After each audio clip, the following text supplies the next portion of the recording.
ஆளுமைமிக்க அரசியல்வாதியாக pure politics பயிற்சி பட்டறை நேரடி இணைய வழி வகுப்புகள் உங்கள் சீட்டிற்கு முந்துங்கள் 7338824242 माननीय सदस्य श्री एन अन्नादुराई जी।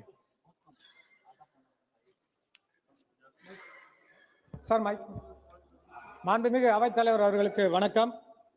ஒவ்வொரு நாடாளுமன்ற உறுப்பினருக்கும் தொகுதி மேம்பாட்டு நிதியாக ஆண்டிற்கு 5 கோடி ரூபாய் ஒதுக்கீடு செய்யப்படுகிறது.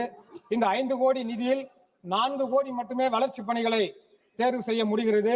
1 கோடி மீதம் இருக்கின்ற 1 கோடியில் 10 லட்சம் நிர்வாக செலவிற்காகவும் 90 லட்சம் ஜிஎஸ்டியாகவும் மீண்டும் ஒன்றிய அரசே திரும்ப பெற்றுக் கொள்கிறது.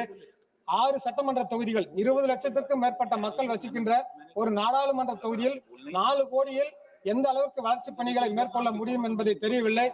தொடர்ந்து 10 ஆண்டுகளுக்கு ஒரு முறை நாடாளுமன்ற உறுப்பினருடைய நிதி உயர்த்தப்படும். ஆனால் இந்த 11 ஆண்டு காலமாக நாடாளுமன்ற உறுப்பினர் நிதி உயர்த்தப்படவில்லை. அது மட்டுமல்ல, நிதியை உயர்த்தி கூடுதலாக நாடாளுமன்ற உறுப்பினர்கள் சார்பாக கேட்டுக்கொள்கிறேன். நன்றி.